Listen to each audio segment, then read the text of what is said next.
bring us in. Welcome back to another episode of Tuxedo Time, where we wear tuxedos, and it is time, podcast edition. Because if people are new here, they realize that Becki has all this planned out, and I just show up and wing it. Yeah. Well, if you're new here and you're wondering what this podcast is all about, it's a show where we have candid, unfiltered discussions about video production, life, and being a creator while wearing our tuxedos, aka jogging pants.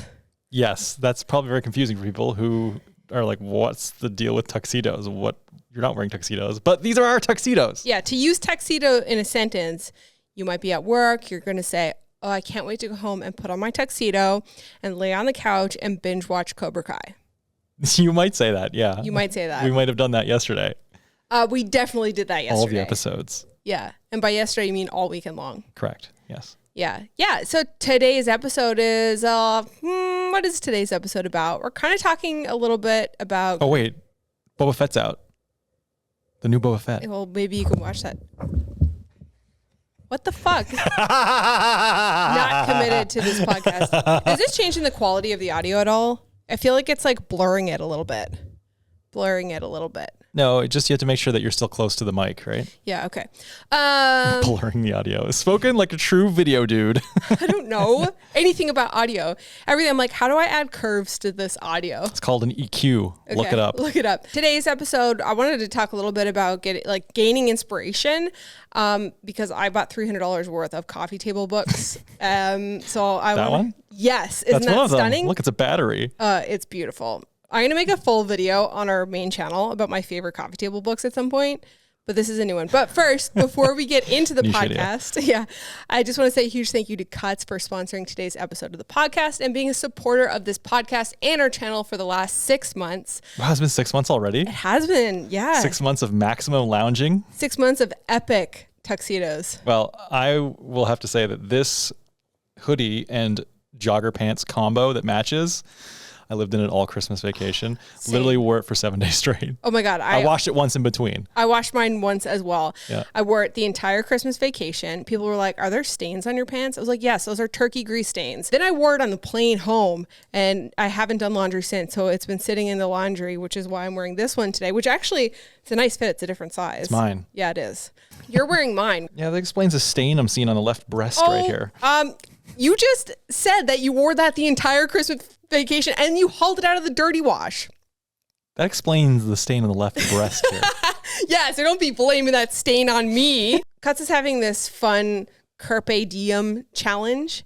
The challenge started on January 9th, and over the last week, they've been sending out daily challenges. They're going to be doing it for 22 days straight. They're kind of like productivity time-based challenges. It's super cool to see brands like Cuts coming out with these fun challenges because sometimes, going into a new year, we want a little something to try. It's kind of like, how people do like the daily photography challenge where it's like 365 days of photography.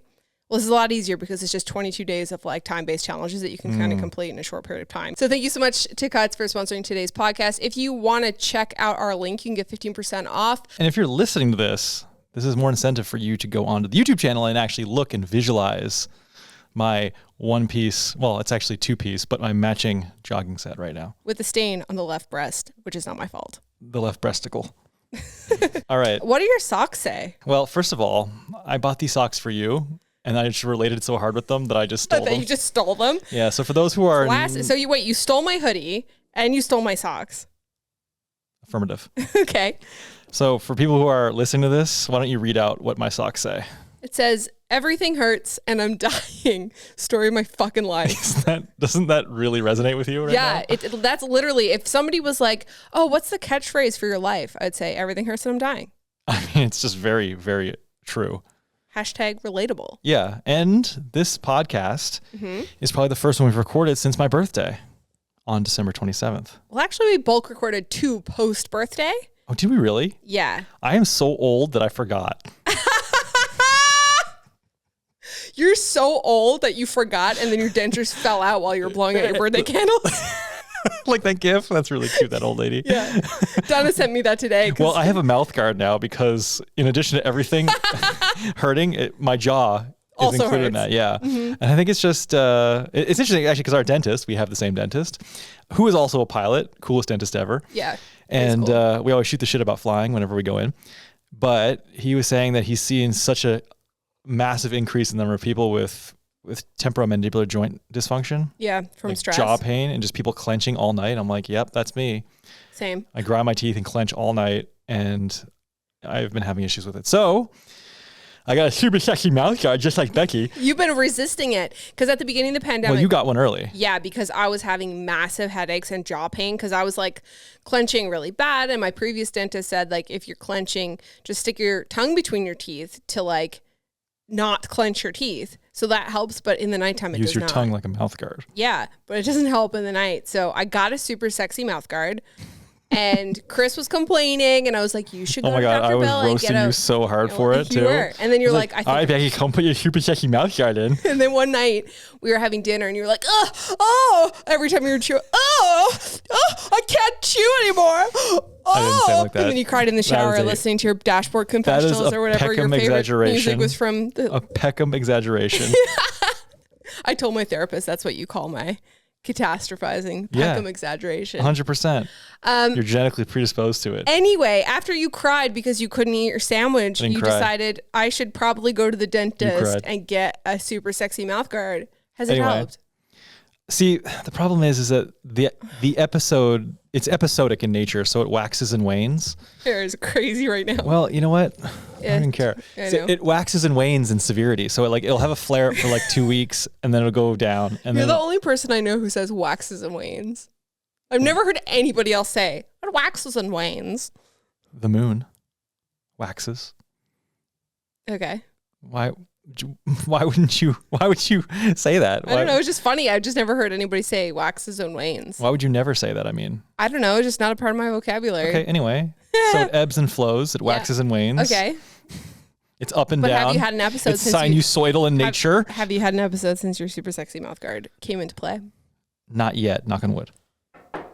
But I wouldn't have I would go months without having any episodes. So it's too early to tell. Okay. What I really need to do is I need to trial this over multiple years. Oh, for fuck's sake. And randomize myself to super sexy. In fact, what I need to do is make a placebo mouth guard. One that's actually, I put something in my mouth, but I don't know what it is. You know what you should do? Clone yourself. Correct. Make a placebo mouth guard and then compare you versus clone and see what happens. I actually thought that maybe if I could compare with another instance of me in the multiverse, in another multiverse. This is another instance where I could just be like, hey. Beyond scope, Chris. Get my portal gun out. Rick and Morty style. Anyway. So I have the super sexy mouth guard. And yes, it is. Is it super sexy? It's definitely super sexy. Yeah? You're getting more used to talking with it now. Mm-hmm. But I've noticed that I've made I changed the way that I talk to try to not sound like I have a mouthful of marbles. Yeah. But it makes me do my S whistles more often. I did not notice that. Every now and then I'll do an S whistle. Hey, Mr. Paperboy. So I think I have to take the pop screen off to get full effect. Hey, Mr. Paperboy, when you going to bring me some good news? Wait, I want to try. When you going to bring me some good news? Some good news. Some good news. Anyway, okay. So something else has been happening in our house besides the super sexy mouth guard. Hold on, I'm not done. Oh, I'm sorry. I'm not done. We're talking about getting older and feeling like I'm sorry. You're in massive pain. We went on a tangent. Okay. And just dying. We are recording, right? We're recording, yes. Okay. So not only did this is the month of Mrs. for me today. Mrs. Yes, Mrs. Like Mrs. like. No, like prefix MIS. Oh, like not Mrs. First of all, I was misgendered. Yeah, the person at McDonald's. So we were in the drive-thru. It was the best. We were in drive-thru, and dude was like, "All right, here's your coffee, ma'am." And he was like, and I looked up, and I was like, "What?" And he was like, "Oh, I called you ma'am." And then he starts laughing, and then my wife next to me starts laughing. You died laughing, and I'm just like, "It was funny." I am not a ma'am. It's funny. Anyway, so there's that, and then today I got misaged. Oh, you did? Yeah. I had a patient and they were just like, how old are you? And I always say, well, you have to guess because that's my policy. Yeah, if you're going to ask me an awkward question, like how old are you? I'm going to make you have I'm going to ask you an awkward question and say, guess. Okay. They guess what they guessed. 45. No. 12. No, I've gotten 12. I've gotten 45 and 12 before. I'm going to guess 27. Yes. That's exactly what they guessed. Yeah, because you look 27. And I said, you're off by 10 years. Booyah. And then were you like, oh wait, am I actually? They thought my resident was older than me. They guessed 2 years older for my resident. Wow. Yeah. Which was pretty much spot on for them. Wait, your resident was 2 years older than you? No. My resident they guessed 29 and they were 30. Okay. And they guessed I was 27. Okay, and you're 37. Correct. Wait, didn't you also misage yourself? Yes, that's true. All of these years. I'm getting old. No, wait, because what happens is every year you're like, I'm 30 for the 6th time, and then you forgot. No. That was a while ago. I've been okay with you accepted your age? With my age lately, but what I did do is that because I get asked so frequently at work how old I am by patients because they don't believe that I'm not a child. Yeah, you're blessed with those good genes. My birthday's in December, and so like, you get into like September, October, November, and then like December's just around the corner. So I just started rounding up. I see. So I started identifying. I was turning. Wait, I can't even remember. I'm 37 now, right? Yeah, you thought you were turning 38. Right. So I just rounded up. And this happened last year too. I rounded up, and then I identified It happens every year. It does. I identified as having one extra year on me, i.e. being 37. So my birthday came around. Yeah. I was like, shit, I'm turning 38. And then I get depressed for about a week. And then I realized, wait a second, I'll actually like do the math. And you're like, oh, I'm actually a year younger. So this actually is perfect. I know. And like I said it before, I'll say it again. It's like finding money in an old coat pocket, except it's a year of your life. It's like finding a year of your life in an old coat pocket. That's an interesting way to look at it. It is, yeah.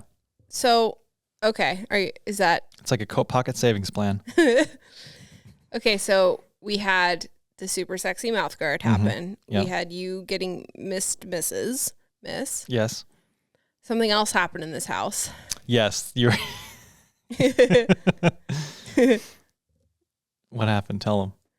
Well, we currently have a Nest cam mounted to the ceiling titled Mouse Duty TM. Trademark. Because I don't know if you guys recall or if you've even watched any of the studio build series where we originally found a mouse issue which pushed this renovation project back a few months. So we took care of the mouse problem and we hadn't had any mice, and then the winter came and we got a scatter mouse. We live in the sticks, Becki. What do you expect? I know. They're just like, this is a warm house. Yeah. So we found a couple of mice, and then we thought, you know what? They're ending up all in the same trap. Mm-hmm. This is not riveting content. No. Everyone listen to our mouse duty TM story. I don't know, man. Pest control. Justine.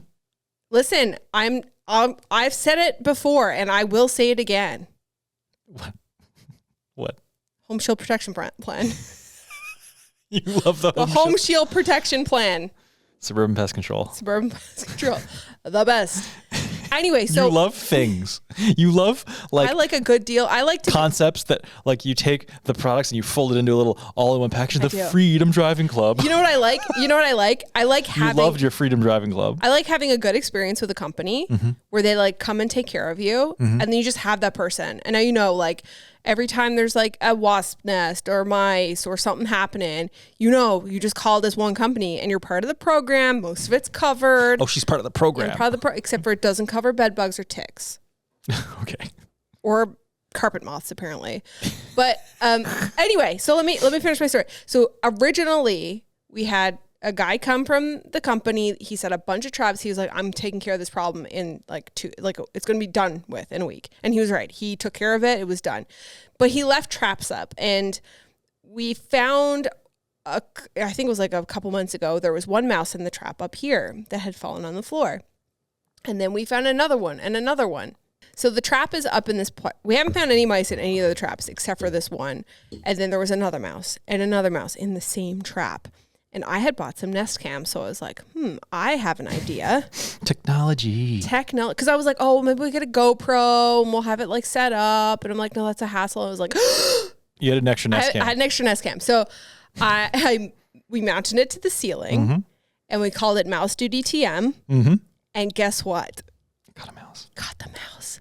We saw, the first night we got motion. It was the first time we got motion in 2 weeks.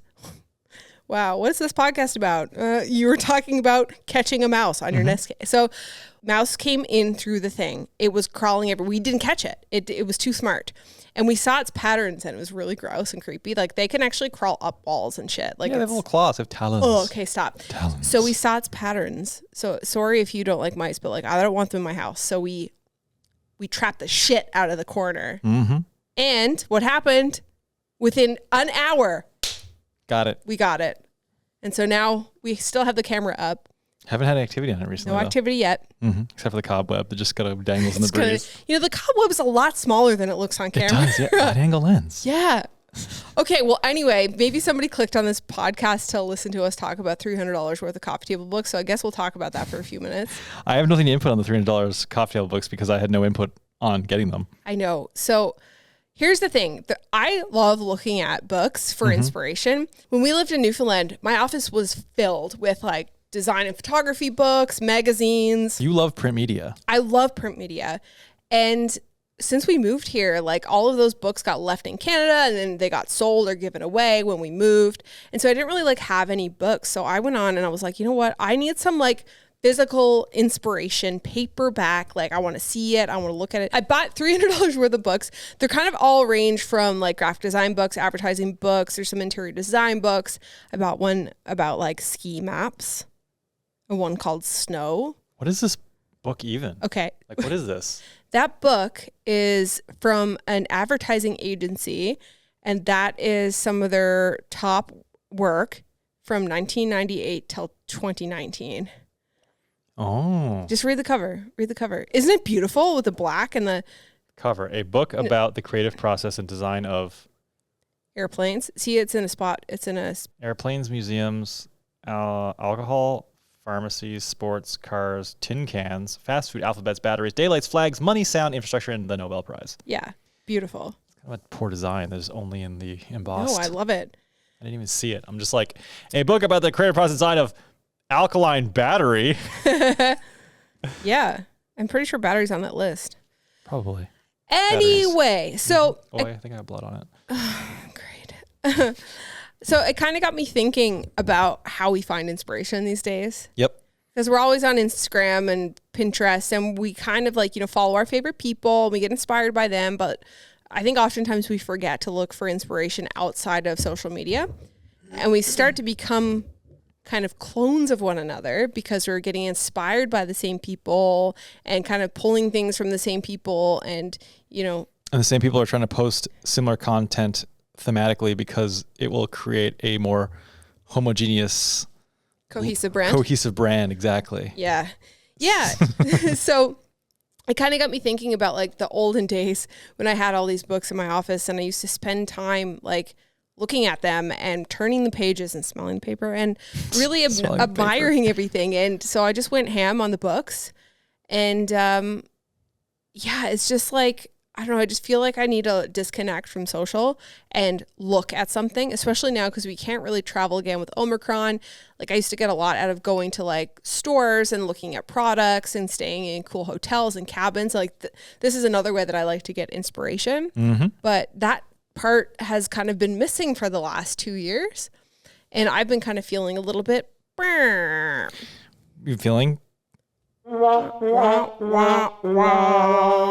I have been feeling like a sad tromboner. That describes your emotion. Yeah, it does. Anyway, so I bought $300 worth of coffee table books. They're all neutral. I don't even know how many. Does that get you 300 coffee table books, or does it get you 3 coffee table books? I don't know. It's 1, 2, 3, 4, 5, 6, 7. 7 coffee table books. Yeah. Wow. All ranging in price. Oh, I'd say. Yeah, one was $100. Holy moly. But it was really beautiful. And I've been eyeing it for over a year. Does so it I just spark bought it. joy? Yeah, it does spark joy. I mean, they're technically business expenses, right? Yes, they are. Well, they're all about advertising pretty much. So I think sometimes it's cool to like look outside because I think like you can get inspiration for photography by looking at design, and you can get inspiration for design by looking at photography and websites and like interiors and stuff. I think that you can get inspiration for all sorts of different things for all sorts of different medias. So you're like a multi-leg sea creature. What? I love multi-leg sea creatures. You're multifaceted. You came from a design background, but also photography. Yeah. Branched into video, and now you do it all. You're like, I know, multiple hats. Jack of all trades, master Speaking of literally of which, none of them. I love the hat you're wearing right now. You look like a director. Thank you. You look like my hair's really greasy. You look like Steven Spielberg right now. You look like Michael Moore right now. Oh, thanks. Yeah, this actually, funny enough, this hat it says Sam on the front for those of you listening. Sam actually designed this logo. You designed that logo? I did. Oh my God, you did design that logo, didn't you? Yeah. It's a... I forgot that. One of my clients from Newfoundland, Sam designed, previous clients since I moved away, they are an interior design firm and they have a furniture showroom. So I used to do graphic design and branding for them. Mm. And I tell you, talk about inspiration. The minute I walked in that showroom. I feel like that really sparked your interest in interior design. Yeah. Having them as a client, you were able to really figure out what you really liked as somebody who is someone who's appreciative of design. Mm-hmm. Yeah, I'd always loved design, but I didn't really know what my style was until I started working with them. And then I was like, oh, this is what my style is. And like, even within their projects, it was like, oh no, this specifically is what my style is. Mm. You know what I mean? Because obviously they're interior designers. So you wear many hats in terms of style when you're a designer. Yeah. I mean, you got to cater to people who have all different styles. Yeah. It's different than being a creator where you create your own style and that's your signature look. When you're doing work for other people, client work, you have to be flexible with it's more akin to doing freelance photography or video. It's like you're creating something and people hire you for your skills and creativity, but at the end of the day, the client is the one who's calling the shots as far as what they want. Exactly. So if you're a designer and you're really into mid-century modern and somebody comes to you and we're like, I want Scandinavian, you're not going to give them mid-century modern, you're going to give them Scandinavian, mm-hmm. but you're going to use your knowledge, right? So yeah, working with them was cool. But yeah, they talk about going into a place and getting inspired, like even being next to the people like Susan who owns it, like even being next to her, I was like, oh, I'm so like, this is the best. Like I just used to get a lot out of that. You love work with them. I do. But yeah, I miss like going to places and seeing stuff and just walking into showrooms and furniture stores and even just looking at the way the tags are designed and type. You love that stuff. You love the feel of things, tags, mm-hmm. paper, print. Yes. You love the smell of it. All of it. The packaging. Well, it's funny because like I started with photography, right? And I wanted to be a photographer and I couldn't afford to go to school for photography. So I just went into graphic design and became obsessed with it. And yeah, I love it. And I think I'm happy that I went into graphic design because I think that understanding layout and graphic design makes you a better photographer, or makes you a different photographer, I should say.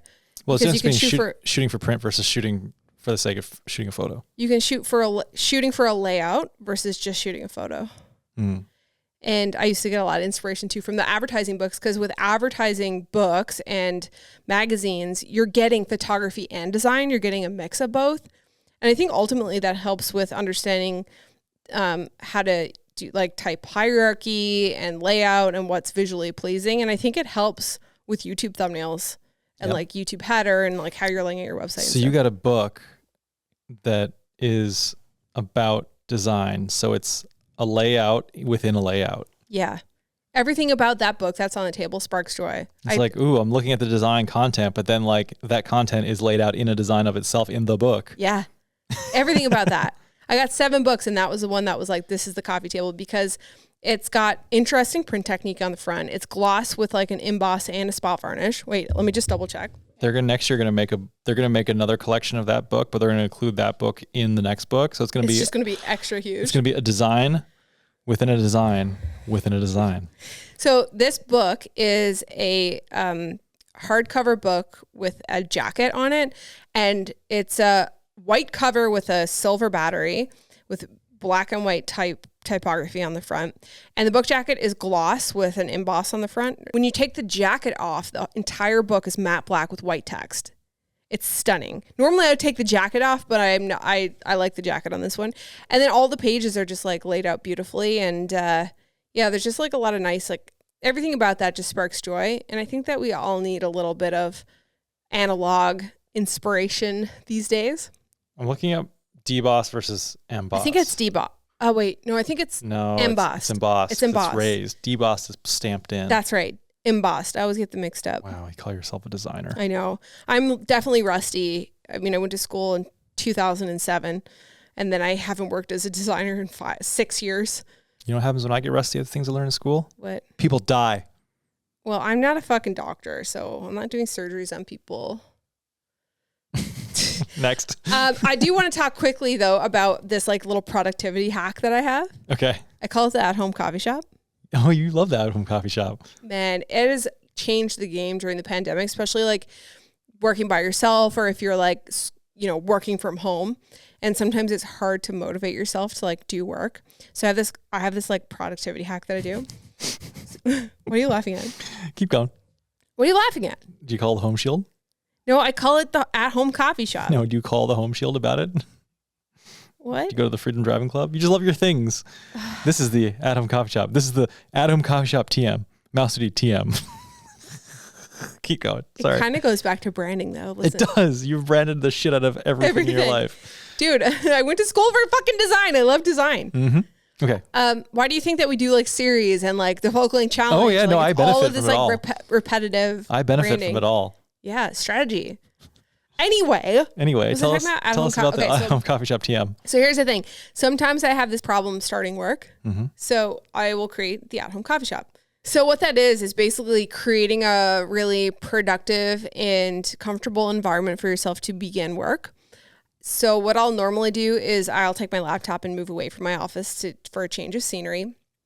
I'll go to the kitchen table. I'll make like a coffee or a tea or a hot chocolate, something that I'm like, something to sip on. Mm-hmm. I'll put it in my favorite cup because the vessel in which the beverage goes in is very important. Johnny Harris will back me up on this. We had a conversation about it. Did, yeah. It's very important. Look, even this cup, for those of you watching, this is a smoked like gray glass.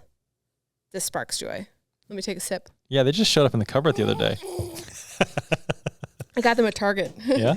Yeah, I was getting sick of the clear ones. There you go. Anyway, so you have your beverage in the right vessel, your laptop, and then you put on... Vessel. I've never heard anyone use the term vessel for a beverage container. Well, it is making what fun it of is. me for saying waxing and wane. You're like, the vessel. Okay. It's the cup, Peckham. Okay, the cup, whatever. Yeah, and then you just, you put on some relaxing music in the background. Music. I like either like a chill hop or like a nice like coffee shop jazz. Like there are all these YouTube channels that are just, that's my phone is for some reason Bluetooth connecting to my record player right now. Yeah, so YouTube has all of these like live mixes or playlists that are like 2 hours long. It's like, like chill coffee shop music or like jazz and bossa nova coffee shop or chill hop or like whatever, rainy day, whatever. So depending on your mood, you pick something like that, you put it on, and then you begin your work. You make your to-do list, you sit down and start your work. And sometimes I'll even set a timer for 1 hour. Every single time it works like a charm. It's the best.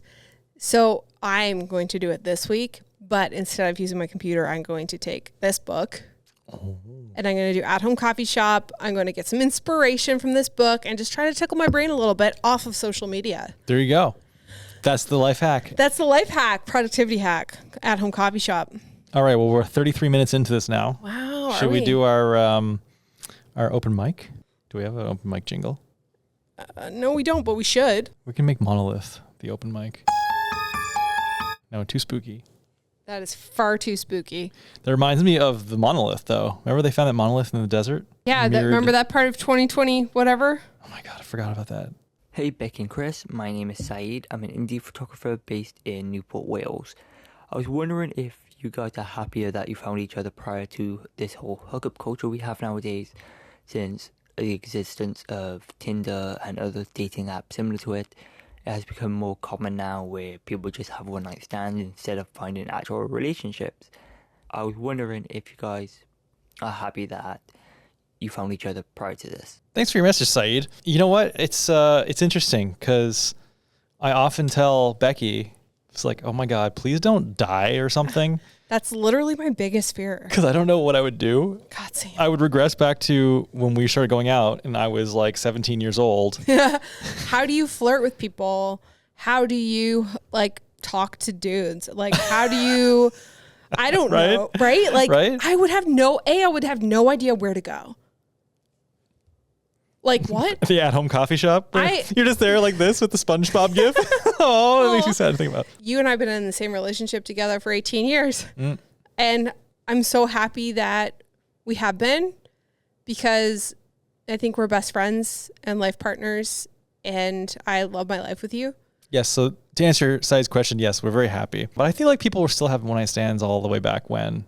Yeah. Like, is it more prevalent? Probably. I don't know. I feel like it is, because I feel like people are more sexually liberated nowadays. I think so too, and I think like people are back in the 90s would get like shamed for having a one night stand, but now I feel like it's almost part of the culture. The female side of the relationship would. yeah, but I think it's part of the culture now. You know what I mean? Like it's almost, I don't know. You see a lot of these like dating shows popping up, and like, yeah, I don't know where that's been. Yeah, I don't know. Just like, I think that if I had to like hit on a dude right now, I'd be reverting back to high school. What are the, I don't know. Do you like cheese? I like Gouda and marble and Kobe Jack, but my favorite is Monterey Jack, and I like to melt it. That's what I would be like. You never talked about cheese with me. No? I don't think so. That wasn't like a monumental moment of our relationship. You telling me about your cheese. Well, we were like 15. I know. We talked about photography. Pretty much. And BMX. Yeah, pretty much. And like your friends would like torment the shit out of me. You used to poke me with a ruler and then wipe my germs on people. And then I was like, this guy's a catch. Let's date. I know we are happily married 18 years later. Yeah, that's our life story basically there. Thank you so much for your question. If you guys want to send us a question or a note or tell us a joke or anything, we'll play it on the podcast. Send it to us. I'll leave the link in the description box and the show notes if you want to send us a message. Yeah, and it can be anything. It doesn't have to be a question. Yeah. Doesn't have to be a question. You could just like make us laugh. Tell us a joke. Just keep it short. Let's just keep it short. Yeah, 15 seconds or less. Yeah, for sure. All right. On that, shall we sign off? Thank you guys so much for listening to today's episode of the podcast. We started an Instagram account a couple weeks ago for this podcast specifically. The Tuxedo Time Podcast on Instagram. Links are in the description, podcast, show notes. All of the good things. All of the things. Do you have anything to add? Including our link to Cuts, 15% off. Go cop this sweatsuit that I'm wearing because it is great. It's literally the best. You with that new pop screen, out of the corner of my eye, you look like you have a Mario mustache on. Do I look like it? It's me, a Mario. Yeah, in the hat. With a little circle. All right, I'm done. Oh.